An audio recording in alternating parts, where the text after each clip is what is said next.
Hey everybody, welcome to EDL 856, School and Community Relations. We are doing the case study here, which is a new role for the parents organization. My name is Jeff Edwards. So section 1, we're going to summarize the case. So what's going on in this case? We've got a new parents group that's being formed at a school, and I am the principal here. The president of the parents group is a young attorney and has required a few things that are not normal to the school and not normal to many schools at all, I don't think. But he wants back-to-back meetings early on in the year, and we're just a few weeks away from school starting. He wants to have conferences during the American Education Week where teachers are available every day of the week and the parents can choose to come to any or all of the conferences. He wants involvement in decision-making and policy with the parent organization group, and he wants the parents to have equal involvement throughout the school.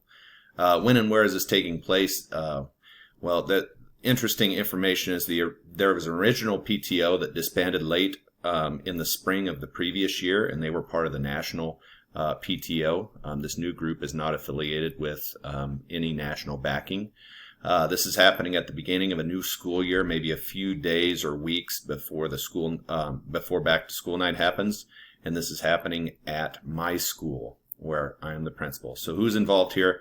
The principal, which is me, parents organization, the president. He's a young attorney is what the information that we have. The self-appointed parent officers that were appointed earlier in previous spring. Parents and students and staff will also be involved. So additional details here. Members of the National PTA disbanded their group last spring. This was confusing to me as the principal because the PTA had always been a positive force in education. The new parents organization, note the missing teacher I said, was formed without my input. The committee had already met before the new school year and established their plans of actions. I was not included in these meetings, which took me by surprise. The parents organization established parent committee on discipline, teacher performance, curriculum, and total school evaluation. The committee planned to observe conditions in the school, collect data from the students, parents, teachers, and also issue policy statements for the need for change. This established committee planned to meet regularly throughout the year. Section 2, what are the legal and ethical issues in this case? The legal issues, some of the things that concern me was separation from the national PTA into an independent organization, and then also, asking to do additional things that weren't normally happening with my PTA. FERPA could be an issue with the committee members in and around the school and getting into some of the students' business. We would need to examine that as well. The negotiated contracts would be breached with the meetings and demands that would be outside of the contract hours, and there could be NEA backlash against the new demands, and that could lead to more issues between the school and teacher relations.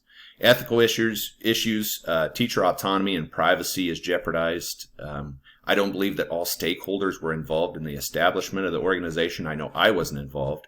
The principal is being told what is going to happen, and I was not a part of the decision-making process, and parental support is crucial to the success of schools, but I must respond in a way that addresses their concerns, but also maintains the support of my staff. So that could turn into an ethical issue as well. So what's happening in a single sentence? As the building principal of my school, I need to connect with our newly formed parents organization in a legal and ethical way, which will address their concerns while promoting student development and success and well-being of everyone involved, including my school staff. So in section 4, we're going to take a look at what information is missing. Some of the missing information, the people, we don't know who the parents organization members are, what they are in the community. We don't know the president's name or what might be his motivating factor here. The parents in the community, which ones were involved, we are not aware of how the committee was formed, and the teacher's stance on the possible changes. That would be a big issue as you enter into a new school year. Places, we don't really know much about the school, community demographics. Are there other schools within the community? We don't know the backgrounds of those programs, or of those schools, sorry. The programs, why was the original PTA disbanded? Is this a private or public school? Maybe there are some different laws that could govern a private school, I guess. The school size and age range, we don't know the building needs assessment data. Is there a definite need for change to the status quo? And then we don't know about the teacher union and what maybe they're they might be going to if things go a way they don't like. So Section 5, review and prioritize. Could the situation be damaging to the stakeholders of the community? I said yes, this organization could have a negative impact on multiple stakeholders. Students, staff, school, and community members could be affected. What possible damages could occur? School climate, trust from the staff morale, relationships could all be impacted if I allow the demands of the new PO to happen. Have all relevant stakeholders been consulted? No, I haven't been able to talk to my district superintendent or the local board of education. I need to get them involved.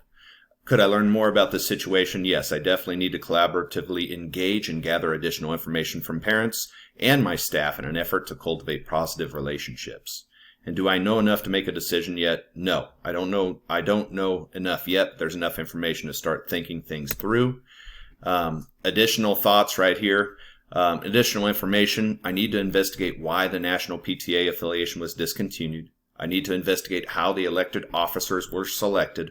I need to invest time with our newly formed group and attempt to form a working relationship.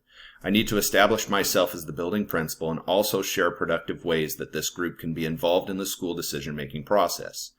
I should include all stakeholders in the school climate survey to see if concerns are widespread or isolated to this new group. I need to meet the needs and concerns of the newly formed group while maintaining my relationship with my staff members, and our focus should be on strengthening student learning in and out of school. So, Section 6, identify your options. So option 1 would be do nothing. Allow them, let the chips fall, let the new PO dictate the future of our school. Option 2 would be drastic change. I would shut down the PO. I would hold a firm stance as the building leader. Question the disbanding of the national PTA, and then question the validity of the parent representation. Option 3 would be my intermediate approach. Consult key stakeholders such as the superintendent, board of education, and parents. Collaboratively engage the parent organization and cultivate relationships. Extend invitations to community members. Offer a school needs assessment to all members of the community. And then communicate the findings of that assessment and move forward as a united front. So the evaluation of the action plan, pros and cons. Option 1, the do nothing, pros and cons. The only pro would be the members of the new parent organization are content. The cons would be legal and ethical concerns surrounding the actions of the parent organization, a shift in morale with my staff and possibly my students, possible threat to my job, and student confidentiality is jeopardized with the parents moving through my building. Option 2, drastic change, shut it down, the pros and cons. The pro would be the staff and students continue with the status quo. It would give me time to collect my information as the principal, and the principal appears now, I appear to be the one in charge. The cons to option 2, members of the new parent organization will be upset for sure. They could rally and rally others to join them as well. There could be school and teacher backlash from this organization and other parents in the community, and there could be a legal battle, especially since the president is a young attorney. So option 3, pros and cons. In this option, I would consult, collaborate, extend, and communicate. The pros are the decision is based on data, and the decisions based on student success and well-being as well. Future decisions are legal and ethical. This allows for other parents to be a part of the group decision-making process, and this will also cultivate relationships with diverse community members through collaboration. The cons would be there'd be a large time commitment for me. The new parent organization could still fight back, and there could be future tensions as well. So as we take a look at all this stuff, as I choose the best option, obviously my best option choice would be number 3, and here is why. I believe that this is the best option for our school, students, parents, and all stakeholders. Obviously, the news from the new parent organization was alarming to me as the principal and would have been even more alarming to my staff. And by taking the time to invest with the new PO, I will be able to effectively communicate the legalities of parental involvement in my school, especially to the extent that they had originally planned. This will also give me the opportunity to reach out to all stakeholders and gather information about the perceived climate of my building. Finally, I will be able to work with my staff concerning communication and parental involvement.